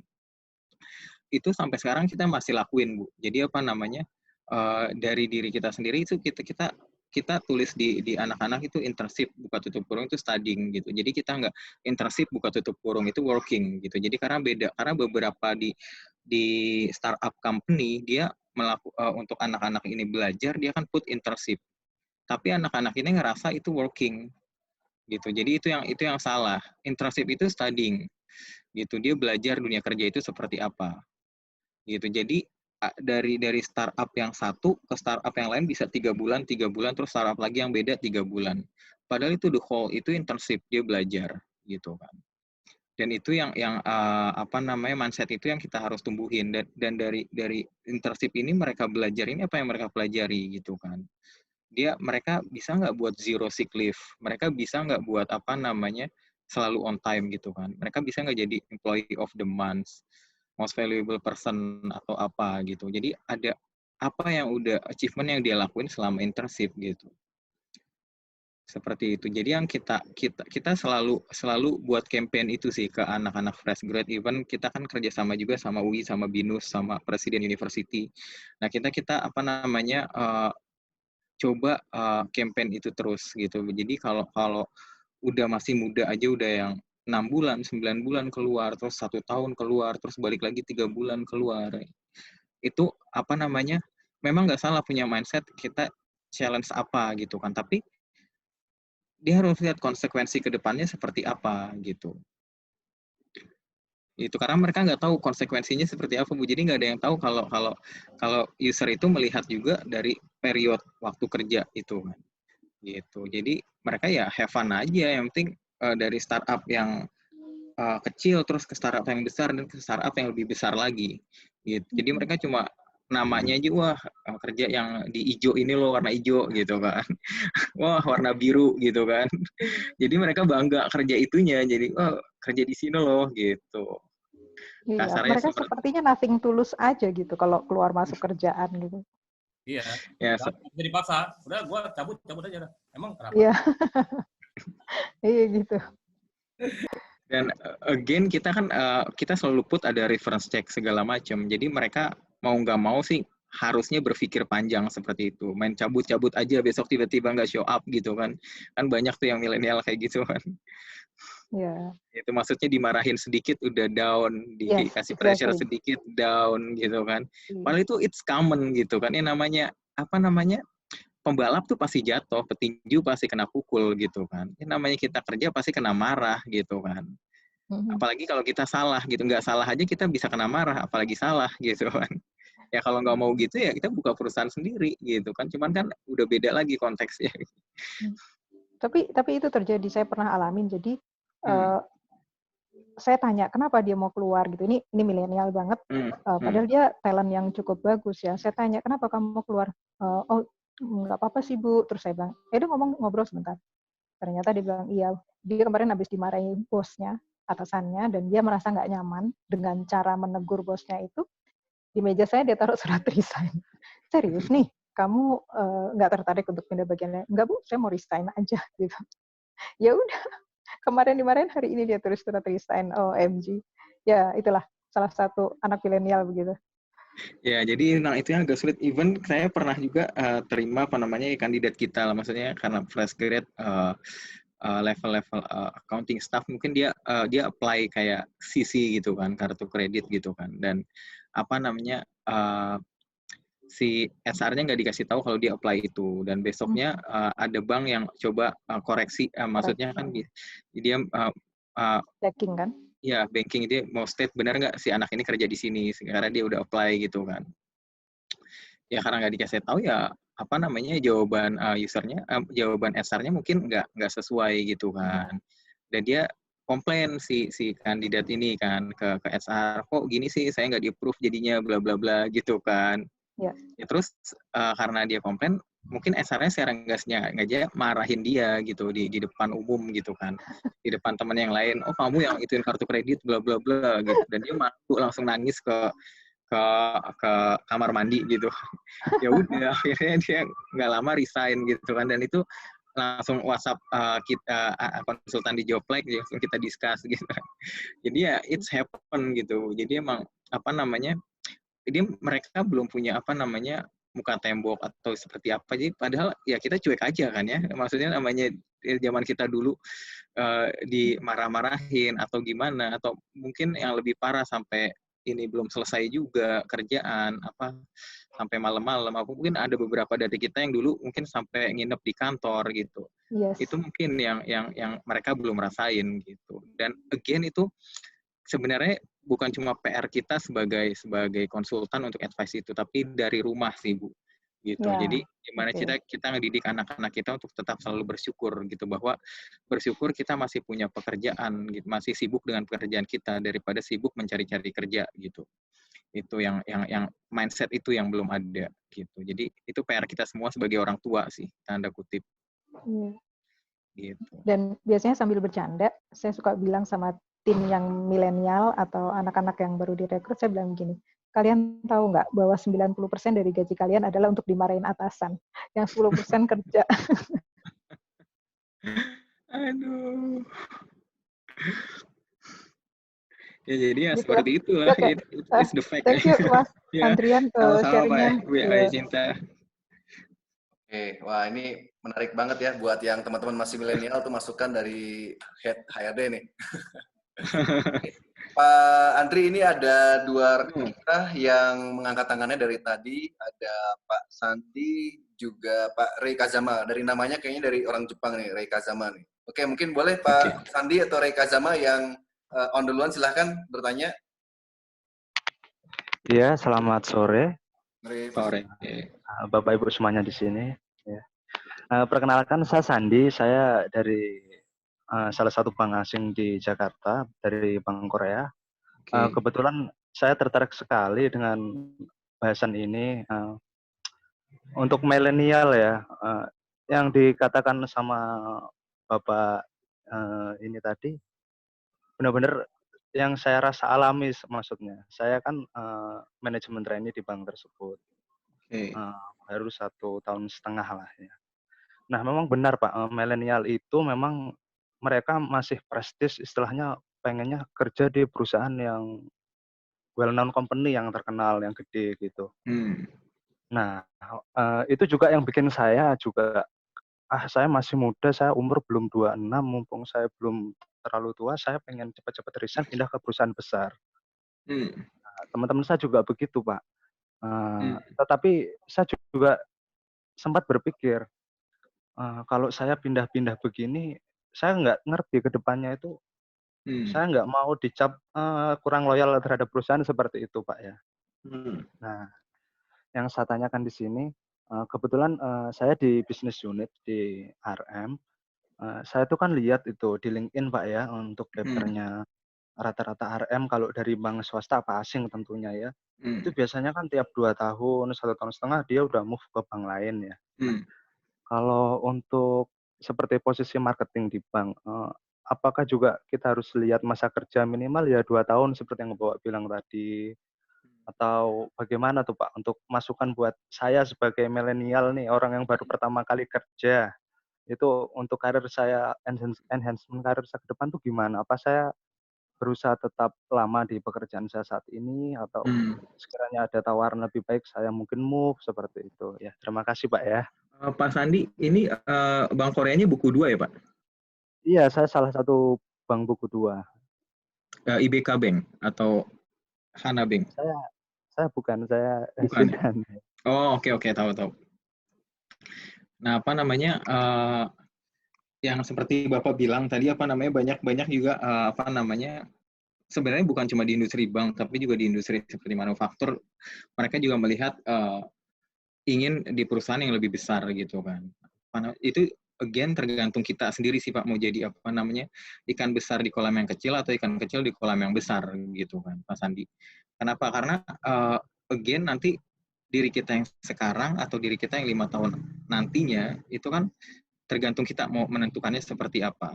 Yang pasti kalau saya apa namanya juga sebenarnya nggak terlalu yang gimana. Misalnya saya bekerja di Citibank, toh sebenarnya yang bagus Citibank-nya kan, apa namanya, bukan sayanya gitu. Jadi jangan takut pernah bekerja di perusahaan yang kecil atau gimana gitu kan.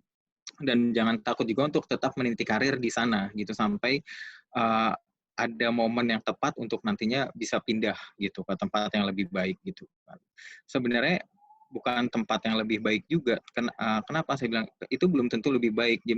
Cuma apa namanya, mungkin lebih ter-challenge, tempat baru yang lebih ter-challenge seperti itu. Gitu Pak Sandi. Jadi again, apa namanya, kalau Bapak tanya banyak RM yang pindah-pindah di bawah 2 tahun itu banyak gitu kan. Apalagi RM ini target oriented gitu kan. Terutama yang dia agak sulit untuk bisa achieve target apa segala macam, ya itu udah pasti mereka akan apply gitu. Tapi kan itu pilihan kita mau apply atau improve diri kita sendiri untuk lebih disiplin lagi approach kliennya, untuk lebih disiplin lagi engage sama klien gitu. Jadi itu tergantung strategi kita sebagai pribadi gitu. Tapi kalau Bapak tanya saya betternya gimana, kalau menurut saya lanjutkan saja dulu gitu kan, apalagi situasi masih COVID-19 gini gitu, apa namanya, di tempat yang baru bukan berarti kan jadi RM di bank buku 3 atau buku 4 itu lebih gimana gitu, karena yang kita tahu kita bisa di bank buku 2 itu lebih fleksibel juga bunganya yang saya tahu ya. Ya benar. Gitu kan. Bukan belum tentu lebih baik lagi, belum tentu Bapak bisa bawa customer Bapak dari bank buku 2 ke bank buku 3, Pak. Gitu. Iya benar, Pak. Benar kan? Karena di bank buku 3 dan 4 itu interest rate-nya nggak fleksibel, nggak sefleksibel di bank buku 2. Gitu, dan nggak semenarik itu. Gitu. Ya, itu sih Pak. Memang teman-teman saya nih alumni dari kampus nih semuanya mungkin masih 2 tahun dia lulus dari kuliah itu mikirnya harus bekerja di perusahaan yang gede yang ini. Jadi mereka lebih nyari perusahaan gedenya dulu gitu. Suaranya kurang jelas, Pak Sandi. Iya, jadi halo sudah dengar Pak? Iya. Iya, jadi kalau saya lagi discuss nih sama teman-teman saya yang seumuran saya itu mereka memang lebih condong gimana karir mereka pertama itu bisa di perusahaan besar seperti itu sih. Itu yang mungkin mereka bikin loncat-loncat kerja sampai dia dapat sekiranya perusahaan yang besar begitu. Nah, tapi nggak ngerti nih efeknya nih ke depannya gimana nih nggak ngerti. Soalnya juga teman-teman saya itu dia juga alumni dari top 10 university dari luar sama lokal juga. Dia rasa 3 bulan nggak cocok ini pindah lagi gitu. Ya, kalau saran saya sih jangan sampai seperti itu sih, Pak. Jadi kita coba try dulu challenge-nya seperti apa ke depannya, apa namanya, lihat opportunity ada 2. Yang pertama eksternal dan internal. Internal itu yang di perusahaan kita sekarang gitu. Opportunity untuk apa namanya, improve skill lebih baik lagi, terus ujungnya pasti kan kita kan menempatkan posisi yang lebih baik dan income yang lebih baik nantinya gitu kan. Dan opportunity di tempat lain, tapi pastikan make sure Bapak pindah itu karena memang di sana yang sekarang ini udah nggak ada lagi yang perlu diimprove gitu kan. Tapi di tempat baru ini banyak yang perlu dipelajari gitu. Karena kalau ujungnya karena income aja itu rugi sih Pak. Kenapa? Karena at the end rezeki kita ya segitu aja kan sebenarnya kan. Cuma beda di mananya aja, di ujungnya apa di awalnya gitu kan. Gitu. Iya, terima kasih Pak, jawabannya sangat membantu sekali ya. Oke, Bapak Ibu, ini waktu sudah di 17.27, kita sudah tinggal 3 menit. Tadi ada 2 orang yang raise hand, ada Pak Rey Kazama, satu lagi tadi dengan siapa ya? Mungkin kita kasih waktu 1 pertanyaan terakhir ya, Pak Rey, silakan Pak Rey Kazama.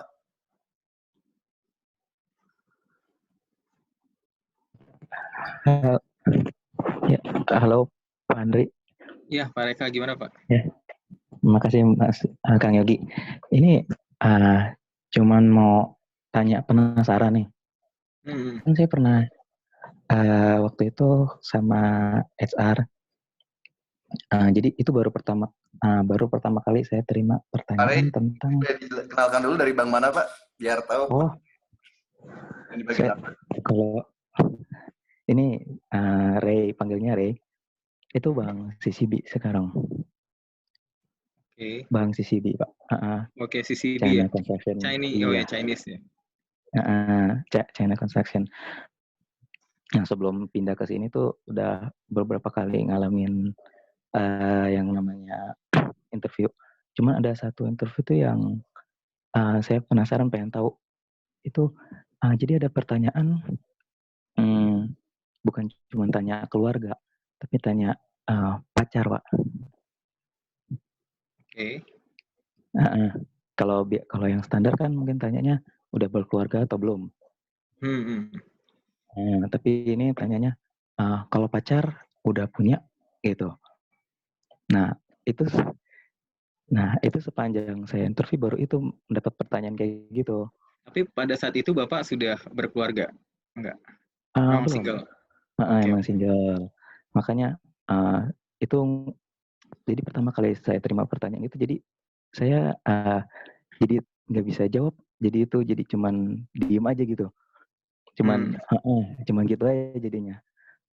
Nah, saya pengen tahu kalau kayak di Jepang juga itu pertanyaan itu untuk apa sih Pak? Kira-kira gitu. Oh, itu perusahaan Jepang ya Pak, bukan? Kalau itu kebetulan perusahaannya sini lokal. Oh, lokal. Cuman saya mau tahu dari sisi lokal sama kalau di Jepang sendiri. Kalau di Jepang itu juga apakah mungkin ada timbul pertanyaan yang seperti itu gitu? Oke. Jadi kalau apa namanya, kalau di culture luar ya Pak ya, asing itu justru pertanyaan seperti itu malah harusnya nggak ada. Kenapa? Karena pertanyaan kayak umur aja nggak ada, umur berapa gitu. Jadi apa namanya, atau gender itu nggak ada gitu kan, atau religion itu nggak ada, nggak ditanyakan gitu. Jadi lebih emang tanda kutip lo bisa apa gitu kan, lebih ke sana gitu kalau yang overseas. Nah, kalau kebetulan nih Bank CCB nih satu gedung juga sama kita di Dia Tower di Kuningan. Kalau yang lokal yang tadi Bapak bilang, sebenarnya itu mungkin lebih ngelihat ke si user atau SR-nya lebih ngelihat seberapa jauh kandidat ini punya confident ya. Kenapa orang yang belum punya pacar dengan yang belum punya pacar itu beda pastinya gitu. Apalagi untuk jadi sales itu dia bisa ngelihat ya tanda kutip ya mungkin sedikit playboy gitu apa gimana gitu. Kita nggak tahu juga dia lebih pede nggak gitu kan. Kalau belum pacaran berarti orangnya tertutup kan, takut apa gimana, mungkin lebih ngetes ke arah sananya sih Pak gitu. Kalau di dunia profesional ya. Itu sih Pak, mau tahu itu aja. Oke. Oke. Makasih Kang Yogi, makasih Pak Andri. Thank you Pak Reka. Oke, Bapak Ibu semuanya, berhubung waktunya sudah mendekati maghrib, mungkin Bapak Ibu semua ada yang sedang persiapan buka bersama. Sekali lagi saya ucapkan banyak terima kasih buat Pak Andri sebagai narasumber. Iya, sama-sama Pak. Edition hari ini. Jangan bosan-bosan Pak kalau ada topik-topik tertentu, sharing kembali di Siap. Bagi Bapak Ibu mungkin ada yang sebagai user di sini, sebagai recruiter, head dan sebagainya, barangkali ada kebutuhan untuk rekrutmen, kita bisa perkenalkan juga dengan tim Joblike atau dengan Pak Andri juga, seperti itu. Nanti jika ada yang ingin ditanyakan lebih lanjut, bisa kita hubungkan secara offline. Oke, sekali lagi untuk Bapak Ibu dan juga narasumber dan teman-teman dari Joblike, terima kasih. Bagi yang ingin bergabung bersama forum Indonesian Bankers Club, kita ada di WhatsApp juga Telegram. Oke, sekian dari saya. Terima kasih. Assalamualaikum warahmatullahi wabarakatuh.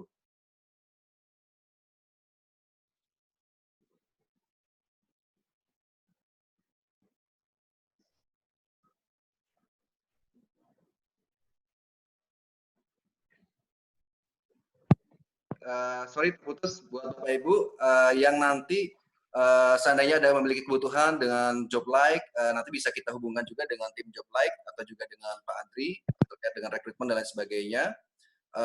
Nanti juga jika ada pertanyaan lebih lanjut bisa kita hubungkan secara offline. Mungkin di sini kalau seandainya ada Bapak Ibu yang belum bergabung dengan Indonesian Bankers Club, kita punya beberapa forum, ada yang berbayar itu di WhatsApp, kita punya anggota sekitar 300 nasional, ada beberapa managerial level, head level, juga direktur dan komisaris level, itu yang berbayar. Ada juga di Telegram itu sekitar 2.000 anggota nasional tidak berbayar.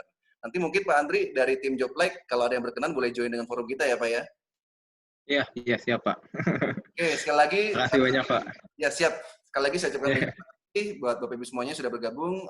Assalamualaikum warahmatullahi wabarakatuh. Selamat sore. Waalaikumsalam warahmatullahi wabarakatuh. Terima kasih.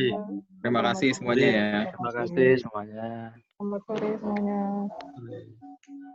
Terima kasih Mas Yogi dan Pak Andri. Ya, sama-sama Pak.